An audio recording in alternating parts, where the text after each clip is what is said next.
welcome everyone to a presentation jointly sponsored by the Quello Center and the Information and Media PhD program. This is the second talk for both of our programs this year, and it's somewhat rare that our two speakers series come together. And so for students in college, and our faculty who don't typically join us for our monthly Quello lectures, actually just shared there's some information in the chat about how you can sign up to hear about future talks. And so it's my deep pleasure to introduce David Lazer. David is a university distinguished professor of political science and computer science at Northeastern University. And so I had the pleasure to meet David when we were both junior faculty and our first jobs a subway station away. And so at the time, David was co-director of a NSF Center for Digital Governance. And he's also one of the few people who shared kind of a common interest in social networks and in new media. And so I've been really grateful to have David as a friend and a colleague, and I've valued his new kind of intellectual contributions ever since. So the reason why our two speaker series have come together today is because David's work cross-cuts so many of the interests in our college, not least of which he's among leading scholars in the world on misinformation and computational social sciences. And so David's talk today is in essence a talk in two parts. It's focused on measurement and trends in news consumption, and also a discussion on the development of the new National Internet Observatory. So please join me in welcoming David Lazer. Thanks, David. Thank you, Keith. And again, it's a special treat having been friends and neighbors with you in Cambridge all those years ago, to circle back around now virtually after all these years. So so let me as Keith said, I have a big talk, I have a little talk. The big talk is on the sort of substantive a broader narrative I'm trying to pull out of a number of papers, and then the second smaller talk is on the National Internet Observatory. So let's do the big talk first. Let's see, my slides advance.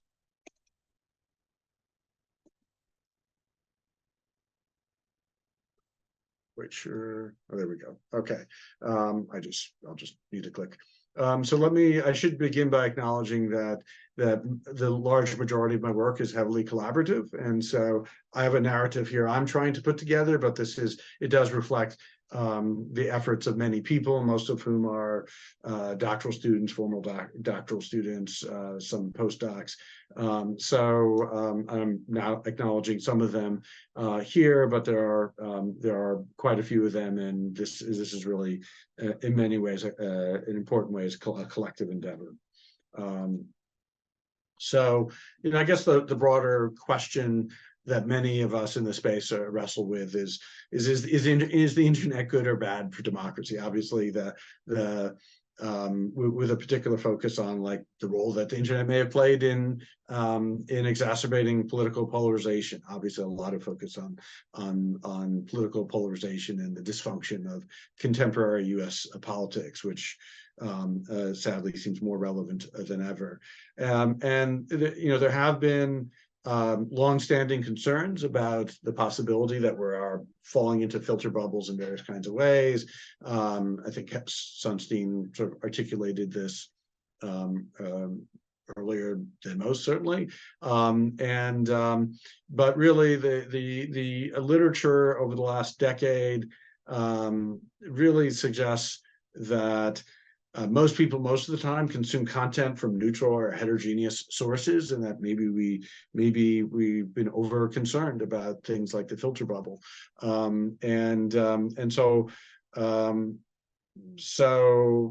to wrestle with that, and I want to wrestle with more what are the more general implications of how we get information, and political information specifically, that what are the emergent consequences, because there's a way in which there are these systems being built, Google, Facebook, Twitter, or X, I guess, and like people are adapting to like the opportunities and the affordances of each platform and choosing amongst them. and your choices are interdependent on other people's choices, because these are all networked media, and so being on Facebook, being the only person on Facebook isn't very appealing. Obviously that's been a big thing. Interestingly, watching the evolution of academic Twitter migrating off to different places like Mastodon and Blue Sky, and the challenge of coordination there. And so there's a sort of interesting question: what are the emergent implications of all these choices? And there's a way in which the striking thing about the contemporary moment is there are a lot of choices, and then there are these sort of like invisible but powerful structures within which these choices are being made, and the structures are being affected by the choices. And again, that's sort of in some sense the definition of emergent. And the argument I'm going to make is that, number one, giving people choices in the internet age sort of naturally leads to a certain concentration of production of news, so that like we've seen a lot written, and we've seen a lot of the death of local news, especially local newspapers, and that concentration sort of pushes towards some degree of homogeneity of consumption of individuals of news from different producers. At the same time, I'm going to argue that there has been this that choices have led to the emergence of curation processes that facilitates heterogeneity of consumption of news, and that these are both things are happening at the same time, and that when you put these together, it sort of explains sort of some of the seemingly contradictory narrative about filter bubbles, concentration, homogeneity of news consumption, that what we really see is heterogeneous news consumption from an increasingly homogeneous set of producers. And I'm going to discuss how that can be in this talk. If we had been looking at like newspapers from the 1860s and news consumption, we would have seen something like this. This is from a listing of all the newspapers in the United States, circa I think it was 1869. And if we were looking at Lansing, we would have seen that there were basically two short weekly newspapers being published: the Lansing State Democrat and the Lansing State Republican, reflecting the fact that newspapers were substantially partisan back then. It was sort of evolving. If we looked at Grand Rapids, which was a somewhat bigger place, there would have been somewhat more choices, like half a dozen choices or so. But again, not these are like four-page newspapers. Some of them are daily, some of them are weekly, etc. But like there were really, like, people were in these sort of informational bubbles, and then the producers sort of information would disseminate among producers. And this was also when we saw the emergence of the wires and in the 19th century. But there was a very finite set of choices people had, and of course many people weren't subscribing to papers, or get things word of mouth probably from people who did. And so I want to reflect on like that reality of, let's say, in the United States, of news consumption from say 150 years ago or so, to thinking about the affordances and the nature of news consumption. Let's say when we're thinking about newspapers or broadcast versus internet. I'm going to just give a stylized representation of how we consume news, and this will be sort of interesting to get some reactions from this audience on this. But stylized representations of how we consume news and the affordances of newspapers and broadcast versus, let's say, newsfeed social media. I'm going to mainly focus my discussion here on newsfeed social media. I'm going to also touch on a little bit on this other paper on looking at search. But if we're thinking about like the broader structures pre-internet, we had sort of the national oligopoly of network news and these local oligopolies of newspapers, local radio, and local TV. And then if we were looking at what kind of content there was, a great deal of national, international news was covered in local papers. I think in the internet, there's been a very substantial evolution of a lot of those residual structures, although they've decayed substantially, especially local news. But you can choose among any producers in the world, with the caveat of that there are some paywalls and constraints and access to certain content. But generally, you have a lot of vast choice of where to consume news content. And it's interesting when we compare, let's say, think about newspapers versus broadcast versus internet, sort of what the modality of consumption is. So like if we think of what broadcast was like, and again, this is a stylized representation, we might imagine a sort of a price fixed meal where we're going through the meal and you sort of take what's thrown at you in sequence and you can decide. It's difficult even really to opt out of a course.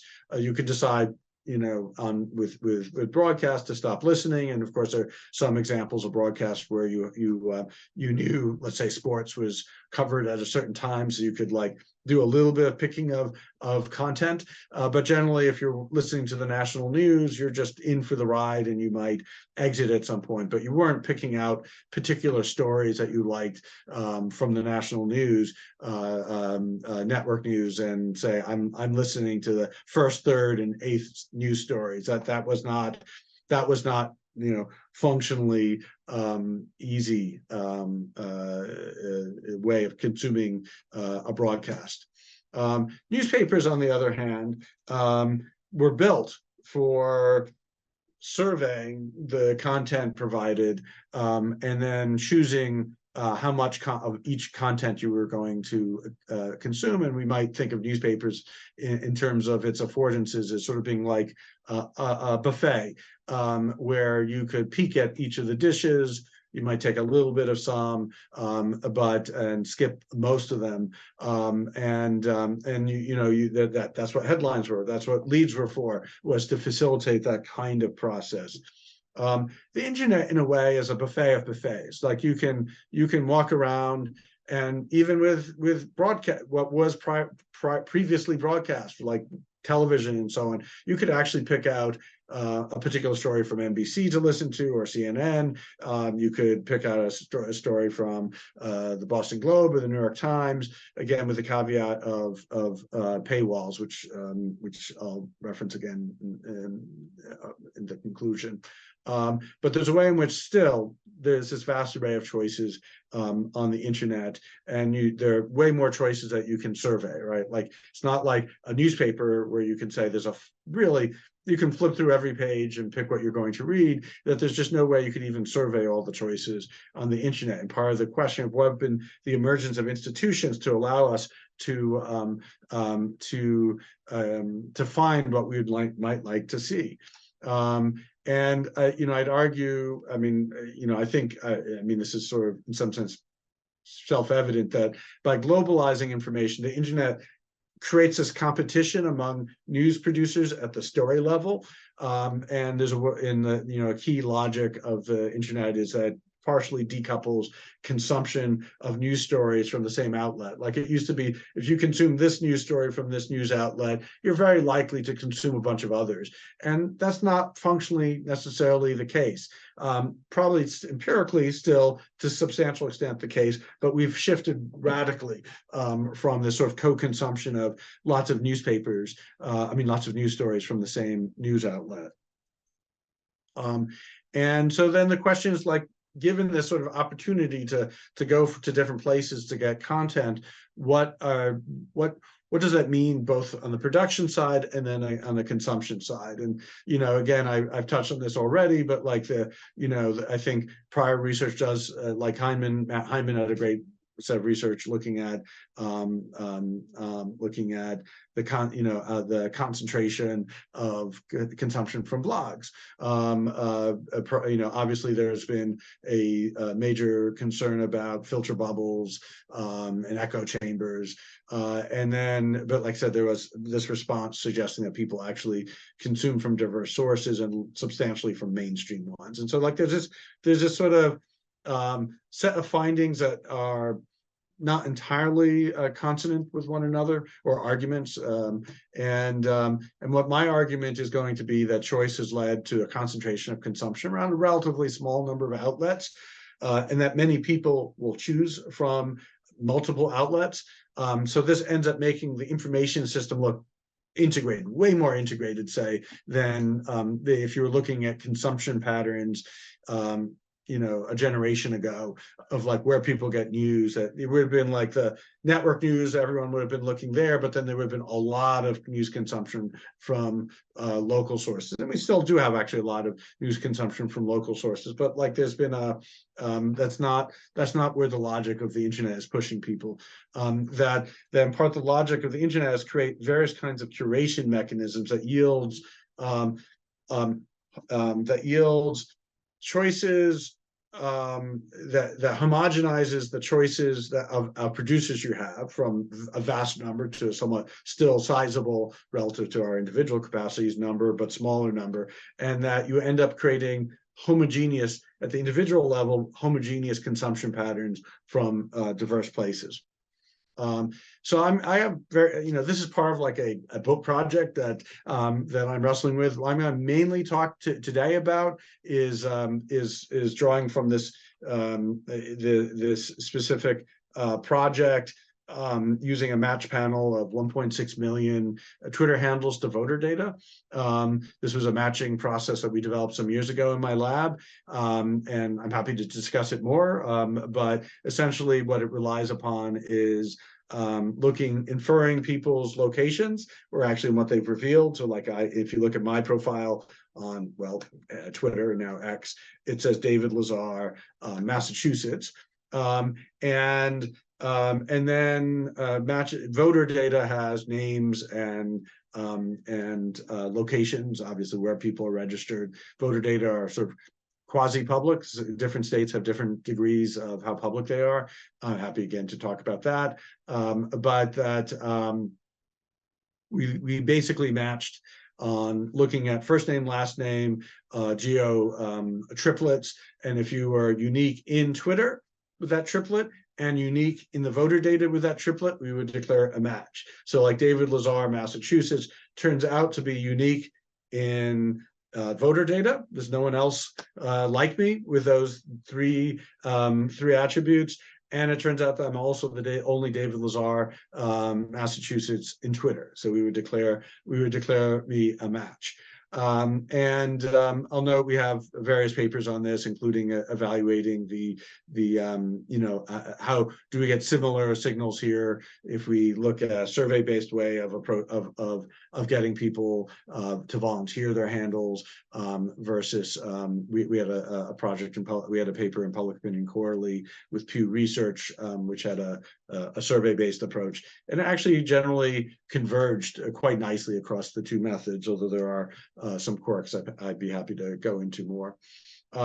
So, I would note as a digression, but like a relevant one here, is that this yields a very large sample, like 1.6 million people. And there's an interesting question of when is big data, when is a very large sample useful, and when isn't it useful? I think a lot of social science has focused over the years on looking at smaller samples, and I think for many important research questions, small samples are fine as long as they're sufficiently well powered for the question at hand. But I think the distinct thing, and there are a number of things that large samples allow you to do, but the one thing we're leveraging here is that large samples allow you to look at uncommon behaviors. So things that happen, let's say, a fraction of the % of time. I'd argue that many interesting, maybe even most interesting behaviors are uncommon. And so like if we're looking at news consumption, of course, reading a given major outlet, may be somewhat common. Like the New York Times may be common enough or we're certainly watching the network news may be common enough where you could ask people about that and not have a massive sample. But if you wanted to see how many people read or shared a particular news story in a particular outlet, that's actually going to be, even from big outlets, a pretty rare occasion. And so we're gonna be leveraging that in what I'm gonna be presenting.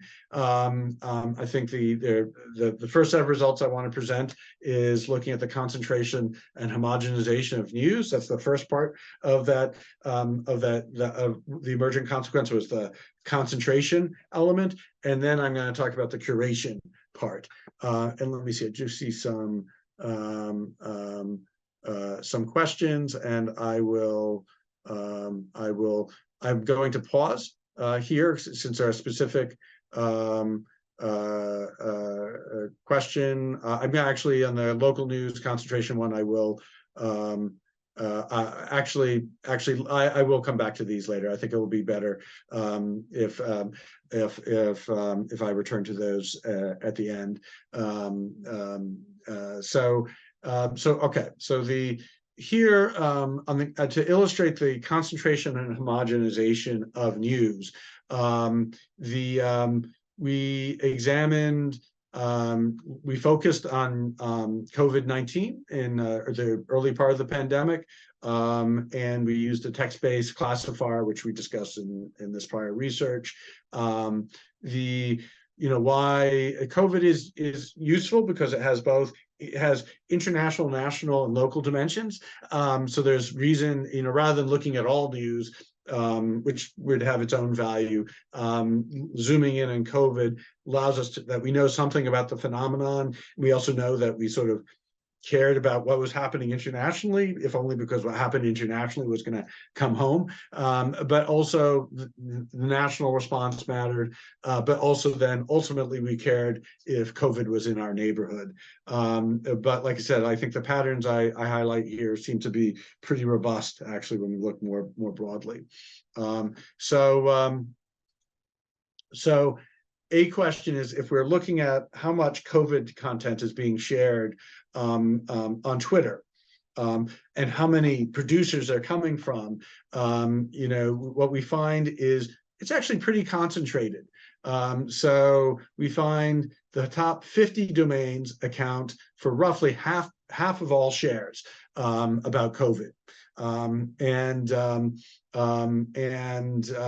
so that's pretty concentrated. And then when we look at the top domains, are all pretty familiar. I'll note it would look, even if we dropped out some of the other platforms like YouTube, Instagram, and so on, it would even look a tad more concentrated. But like the top 3 outlets are New York Times, Washington Post, and CNN, which by themselves account for roughly maybe a 1/7 of all news regarding COVID being shared.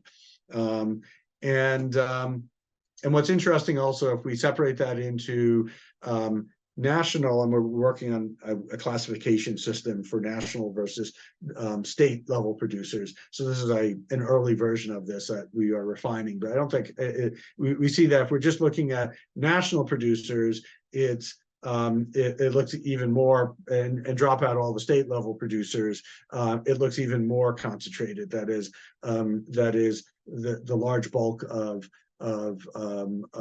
content is coming from somewhere in the double digits of national news producers. And there's even sort of an interesting story here about state and local, state versus national, which actually I'm going to give a sense of that. Like if we're looking at Texas, for example, the consumption of national news in Texas is very concentrated on a fairly small number of domains, and then Texas domains are even more concentrated. And I'm choosing Texas because it's a very large and diverse state. But even so, the top 50 Texas local domains account for 82% of COVID-related content in Texas. And what's interesting is if we compare New York and Texas, and I'm comparing those two because they're culturally and politically such different states, and we have tons of data in both states, we see actually the patterns where the top-ranked New York domains versus Texas domains are pretty similar. That is, if you look in this lower left, these are where the biggest domains are, that there are a lot of domains that are near the 45-degree line. They deviate in ways that are quite sensible. So like New York, ny.gov, nyc.gov, Gothamist, which is a local news outlet, all of those are much more popular in New York than in Texas. And similarly, we can see texas.gov and dallasnews.gov, Houston Chronicle, Texas Tribune. All of those are more popular, way more popular in Texas versus New York. And then when we zoom in on the most popular things, we can see that the most of the mainstream news, there's sort of like a bunch of points that are underneath the line but follow it. And so like the New York Times is more popular, it's shocking, popular in New York than in Texas, but still very popular in Texas. Fox News, Breitbart, Gateway Pundit are all, Washington Examiner are all more popular. They're all national outlets, but more popular in Texas than New York. And so we do see like this sort of a bit of a political difference, that the more liberal outlets are more popular in New York, and more conservative national outlets are more popular in Texas. But still, they're all not so far from the 45-degree line. The interesting, when we zoom in on URLs, it's interesting, you can see there are like URLs, there are a few from national outlets that are much more popular, let's say in Texas, than they are nationally. And like, when you zoom in on those URLs, it totally makes sense. Like Just the News is a right-leaning national news outlet, and there was a Texas story, and it was much more popular in Texas than it was nationally. And this gives you a hint of what I'm going to be talking about in curation in a few minutes. But we can see more generally that what's popular in New York is actually very similar to what's popular in Texas. So like top 3 in New York, same as the top 3 nationally, New York Times, Washington Post, CNN. And then we go to Texas, and top 3 are New York Times, CNN, Washington Post. We do see some differences as we go into the list. Top 10 in Texas include Houston Chronicle, Texas Tribune, which are not very popular in New York, and the Gateway Pundit, and Fox News are in the top 10 in Texas, and not far from the top 10, or I mean, they're probably in the top 20 in New York. So the point here being is that there are differences between Texas and New York, but actually surprisingly similar. And certainly if we were looking at news consumption in Texas like 100 years ago, Texas and New York would have been extremely different. If we were looking at a generation ago, we would have seen similarity in network news, but really great differences on everything else. And here, actually, the top 3 sources of news in Twitter, at least, are the same. On this issue of concentration, we have this is a little digression in terms of method, but again, hinting at what I'll be talking about. The second little talk we'll be talking about is we have this. We had an extension. We did this data collection on like seeing what people did, both browsed and clicked on across a variety of platforms in 2018, and we could see browsing history very concentrated. What people clicked on in search was highly concentrated. What the search in news results was very concentrated, although notably less concentrated. And I'm guessing that's because in part Google News has tried to like highlight some local news sources and diverse news sources. Twitter, highly concentrated. What people click on in Google News is actually quite concentrated. And so there's sort of across various glimpses of the platforms of the internet, we see that there's high levels of concentration. so that's part one. That's the concentration part. Now I want to look at curation and diversity of news consumption. Andy Guess has a really lovely paper in the AJPS, basically saying, people consume from ideologically diverse sources and from mainstream news in particular. What I'm going to argue, and this is this paper is posted, is that there's a diversity of sources at the individual level, but a homogeneity of content, and that's what I'm going to discuss. That essentially, if we think of the internet as a buffet, so this vast array of choices, and you could be picking choices off, and you said, well, look, people are choosing from diverse sources because they're going to many different buffet tables. May not be the case if someone comes back with a plate full of donuts, right? That could be the emergent consequence of choosing from many buffet tables, would be a fairly undiverse diet along these lines. So this gets to a measurement issue, which I think it gets to a sort of deeper issue around the affordances of the modern internet, that a lot of the work on news consumption, the internet really focuses on domain level scores, which look quite sensible. Like we see, we see Fox News and National Review on the right. We see The Nation at the extreme left. We see New York Times and Washington Post towards the left, but part of the big mainstream there. Wall Street Journal is sort of in the middle, but towards the right. And so like this is a typical approach to studying what people consume online, and it's typically aggregated to the domain level, in part because most data sets don't have enough data at the URL level. By URL, I mean actually story level, that you can't say, well, here's the audience for every story versus here's the audience of every domain. And so this is a sensible compromise, but I think that that there's that little asterisk or sentence in every paper saying, well, we can't. It's just not possible to do story level stuff given the amount of data we have.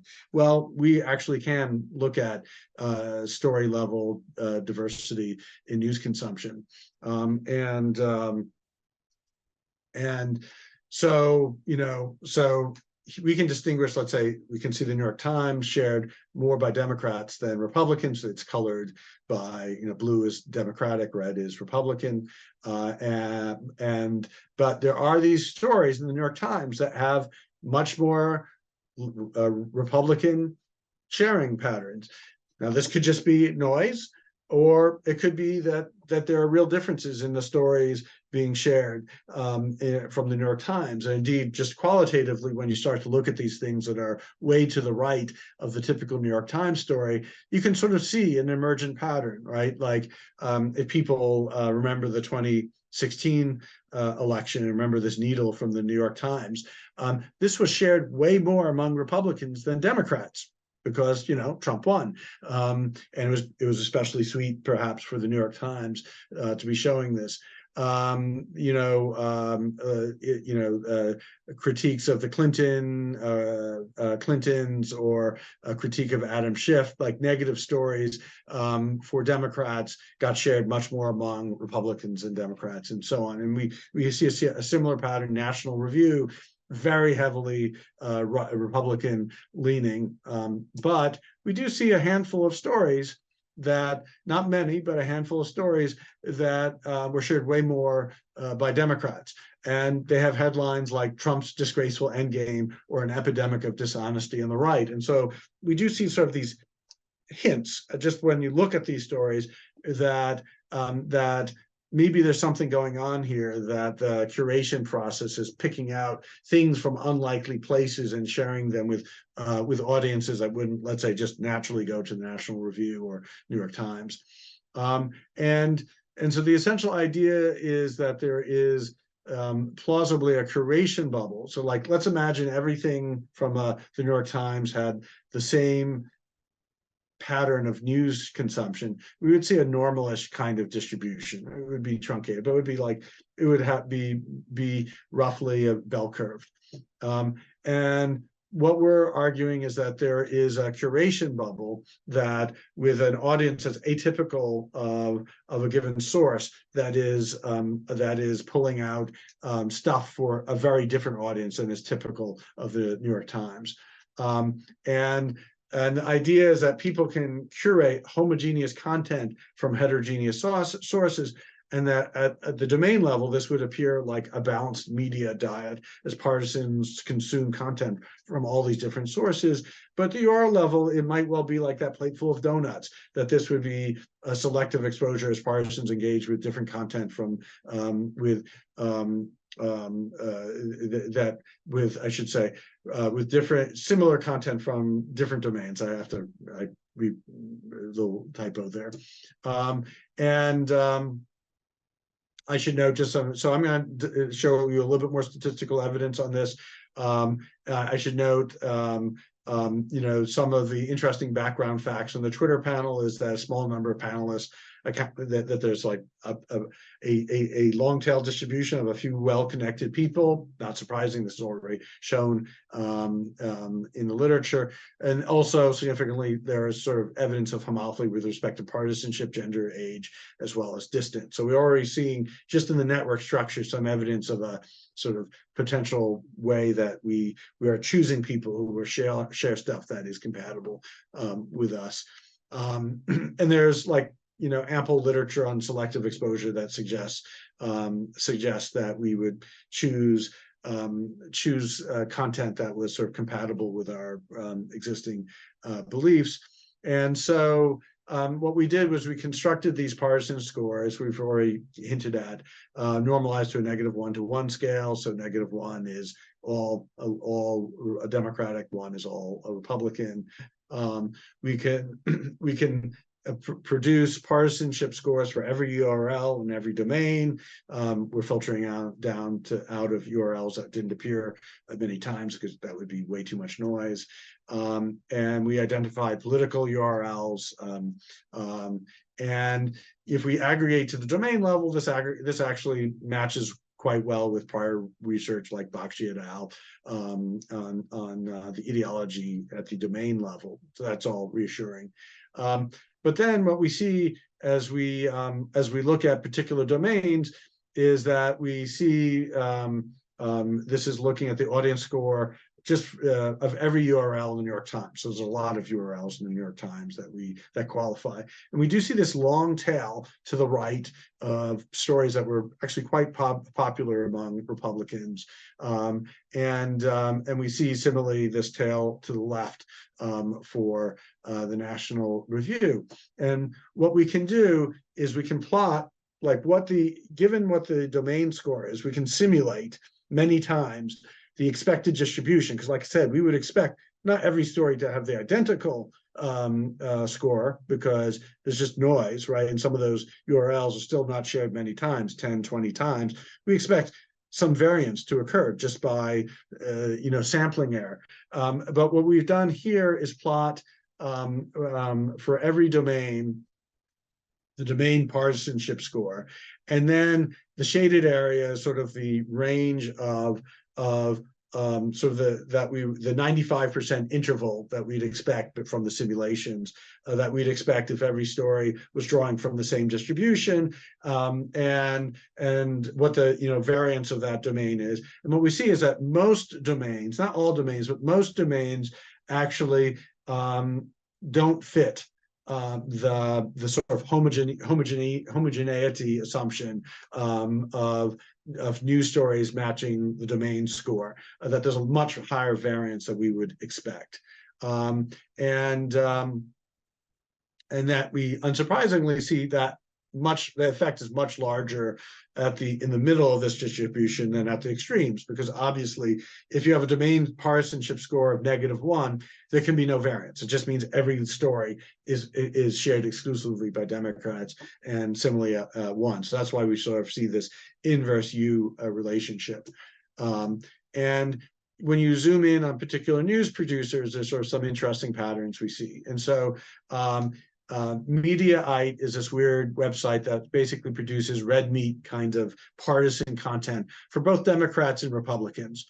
And so if we plot the median here, the median story here is a very poor representation of the news stories from Mediaite, which are really just a right-wing bubble and a left-wing bubble. For an outlet like the Blaze, actually the simulated distribution fits. The Blaze is a very right-wing news outlet and produces nothing that could ever appeal to anyone on the left. Well, guess what? That produces a distribution that works really well. The simulation fits the observed distribution extremely well. Fox does less well. It does significantly deviate, but we can see it's not radically off. The interesting case in terms of big outlets would be the Wall Street Journal, which is bimodal in distribution. The domain level score is a very poor match for what the typical news story is. And the reason for that, for anyone who reads the Wall Street Journal, is clear, which is that on the left bubble is sort of the news, right? And that looks a lot like the New York Times. The right bubble is editorial content, which is extremely right-leaning. And so there's a way in which the Wall Street Journal has two very different editorial processes, one designed for more mainstream news consumers who lean heavily left, and one designed for people who are very right-leaning. And so the Wall Street Journal, again, this doesn't fit well. Wall Street Journal, New York Times, Washington Post, again, it's sort of these right shoulders of stories that appeal more on the right than the left. And so again, it doesn't fit great. But anyhow, you can go outlet to outlet and evaluate like how badly is the fit. But like the typical outlet, the fit isn't great. If comparing to a counterfactual, homogeneous audience appeal of news consumption. And hand coding. So we went through a hand coding process of looking at the audience scores, and we see actually, yes, the audience scores are heavily correlated with just hand coders of looking at the headline and saying, would this headline appeal more to Democrats versus more Republicans? And we do see that this curation process, an audience score, is the audience score is reflecting the sort of curation process of identifying content that has a certain partisan appeal. Again, I don't think this is just about partisanship or politics. That's my interest. But like if we were looking at sports or music, my guess is that you would sort of see sort of some similar patterns, that this is sort of this curation process is a very general one on feed-based media. I'll note, I'm not going to show it to you here, we replicated this with Facebook URL data. I'm going to skip the search stuff. I'm going to wrap up, but then do a very quick presentation on the other stuff, and then get to the questions. I realized I went a little longer on this than I meant to. The conclusions that we see, again, concentration and curation, that the status quo ante had an element of, we had sort of these parochial bubbles where we existed in local news bubbles, and many people, and we had the national news, but then otherwise we had these sort of reading local papers, watching the local news. Now we have the sort of decimation of local newspapers, less national diversity because of that concentration, but we have a lot of heterogeneity in news consumption. We're in cross-national cosmopolitan curation bubbles. So there were bubbles before, there are bubbles now, but they're very different, right? They're more shifting towards national bubbles, whereas before we were in very local bubbles. So that's sort of my very top level takeaway. Obviously that I'm not going to draw out right now the broader implications for a democracy, but we can discuss that. So I'm going to give a very quick version of this, and then we'll stop for discussion. National Internet Observatory is a big infrastructure project that my colleagues and I at Northeastern are building. The basic motivation here is that an increasing fraction of human behavior is taking place online this very moment. There's sort of the intrinsic visibility of online behaviors, which allows research in a way that would have been really hard to do. I mean, I think Keith has done some really innovative work at looking at recorded offline behaviors. But like the nice thing about the internet, and it's also the horrible thing about the internet, is that everything is instrumented. And that also creates part of the motivation for doing this, is that we should understand how the Facebooks and Googles of the world are affecting what we're seeing. In the status quo, there's a variety of models for studying, acquiring data for study. We've seen the field has substantially been relying on the first column, that is platform APIs, and that model has essentially collapsed. Everything I presented to you today on Twitter, that's practically speaking would be impossible to replicate because of the shutdown of the APIs really just a few months ago. And the other approaches have pluses and minuses, but they're not like I'd argue a large scale solution for the field. And I should note, by the way, like I've been looking, we've been trying to, my colleagues and I are working on a survey of all of the social media based research. And so like, if you look at the top, just looking at political science, which is my home discipline, so that's where we started, we looked at every single article that studied internet behavioral data that appeared in the top 3 political science journals ever. And roughly 80% of them relied on Twitter API data, right? That's gone. It would be sort of like if like survey research was no longer possible. Like, what would we do? And so there's a way in which, like, the last few months we've seen destroyed the major source of data for the field. So objective or argument is that we should have shared infrastructure, doing high cost things, we're making it high fixed cost, low marginal cost, lots of examples of this in the sciences and social behavioral sciences, but also like the Hubble telescope. And so the National Internet Observatory is meant to do this large-scale web and mobile-based data collection that gets at seeing what people browse, search, click on, and so on. We can see what platforms show people. And it does this in a sort of ethical legal framework that deals with the intrinsic intrusiveness of such data collection.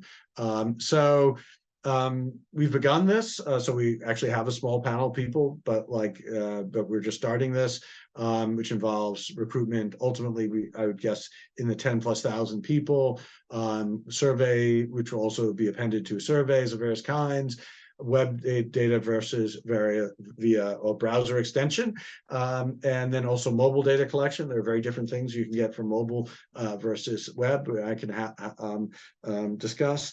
And then this will involve analytic access to third-party researchers. So the objective, if I were to come back in a year, would be that some of you would hopefully be using the observatory. And there are various kinds of, again, regulatory constraints. You can't take data out. You have to sign a data use agreement. There's certain kinds of constraints in what you can do. But then the hope would be that a lot of researchers will be then using observatory data to understand what people are doing online across multiple platforms.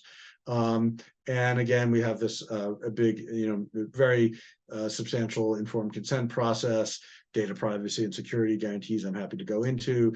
But this ultimately will be what the process looks like. Participants send data into a data warehouse, distributed analysis cluster for researchers who can then query the data and get results, and layered on top of that are various ethical and regulatory constraints. So with that, I'll keep this image up there for a moment, and we'll move on to questions. Thank you so much, David. We really appreciate it. And